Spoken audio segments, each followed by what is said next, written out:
Hi, this is your pal Scott, and today we're going to talk about American politics and we're going to talk about Bad Bunny. And I wanted to, so on my channel, I lay it down. I'm like, hey, let me tell you how it is.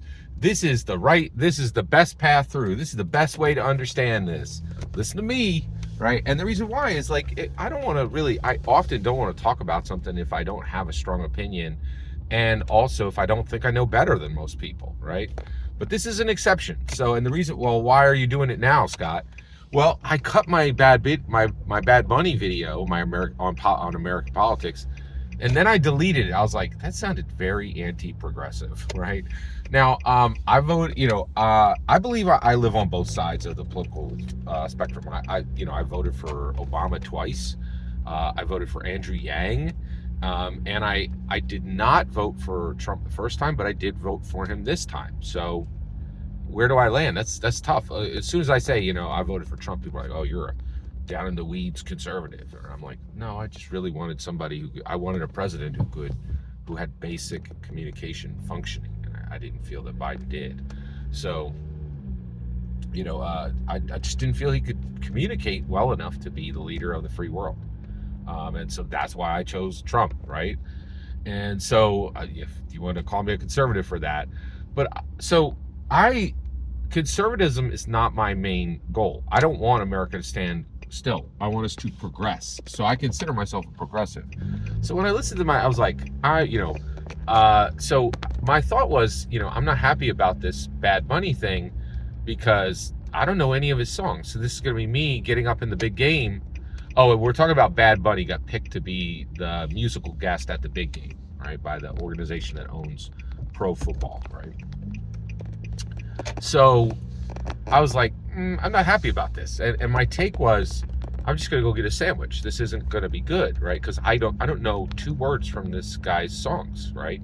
Now, I am a fan of Bad Bunny from his movies. I've seen him in Bullet Train and I saw him in Happy Gilmore. And I also remember he was excellent on SNL. So I'm actually a fan of him and I recognize him, right? When I see him in things. I'm like, oh, that's Bad Bunny, right? And then, and I think I learned about him in Bullet Train, but I've never listened to even a single one of his songs because they're not in English, right? And then I was like, wait a second, are you not going to watch the show just because it's not in English? And I was like, that'd be very anti-progressive. And then I said to myself, I was like, well, no, that's not the reason. It's because I don't know a single one of his songs. I would do that for any artist that I didn't know the song. I wouldn't listen to them. I don't go to shows of artists that I never heard a single one of their songs, right? So I was like, it's not anti-progressive. It's just like you want to listen to people who you know, right? But I don't know. And that's the entire point here. So the reason why we're talking about this is it is fascinating. I was just going to skip it. Or I was going to, oh, well, I tried, I failed. I'm not going to talk about this. But then I listened to Grace Randolph talk about this, and this subject is so robust, right? It's just like, and she dug into it, man. I couldn't believe the coverage that, how strong and how expansive and how innovative and how robust the coverage of this topic was from Grace Randolph. She was like, she got into it. She's like, a lot of conservatives are upset because they don't like some of the things he's said and done in the past. They don't like some of the organizations he's aligned with. She then said that many fans were, even fans of his, were upset that he's taking this gig because he passed up coming to America and would not come to America on his recent tour because he said he was worried that ICE would sweep up his fans, right? And I was like, whoa. And then I was thinking about that. I was like, did he make the right decision there? Right. And one of and I think he made the wrong decision there. I think he should have come to America.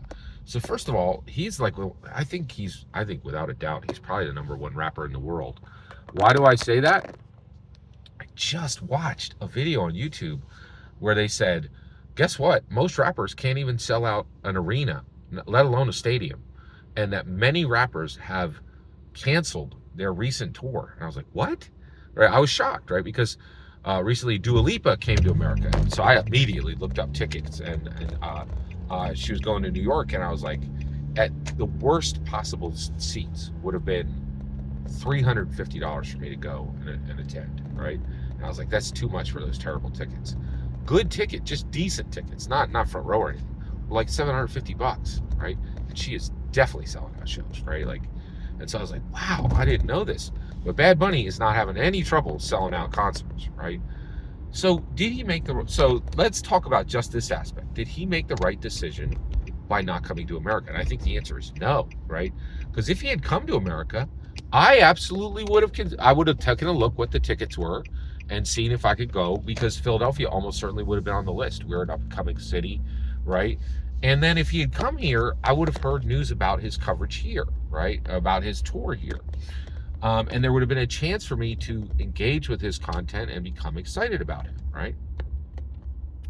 And you're like, well, what about the risk to his fans? Well, here's my issue, right? Don't treat people like children, right? Like, you should not, like, you should, like, it wasn't on him to make that decision for his fans.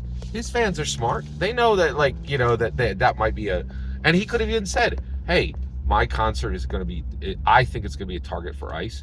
If you do not have documentation, do not show up, right?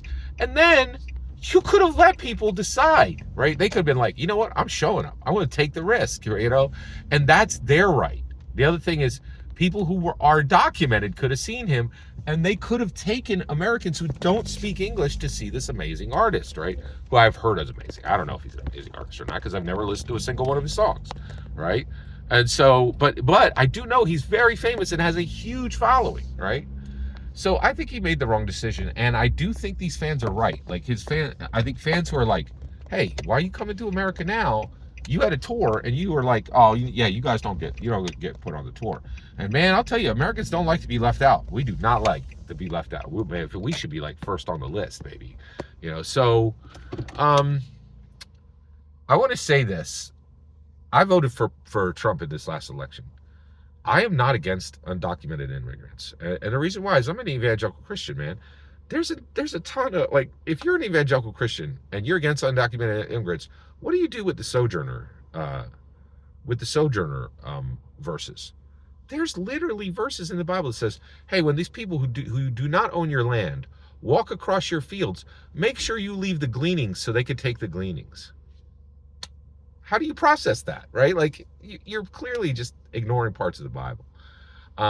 I understand undocumented immigrants want to be in America because America's the best country in the world. And I have a lot of sympathy for that. The other thing is, I think if you look at them as sojourners, it means we literally have to change our laws about undocumented immigrants. So I'm just going to take this video to say, I did vote for conservative in this last election, but I really like undocumented immigrants because I understand the passion to want to be in the best country in the world. And I can never give anyone even a frown for wanting to be in the place I live. I get that, right?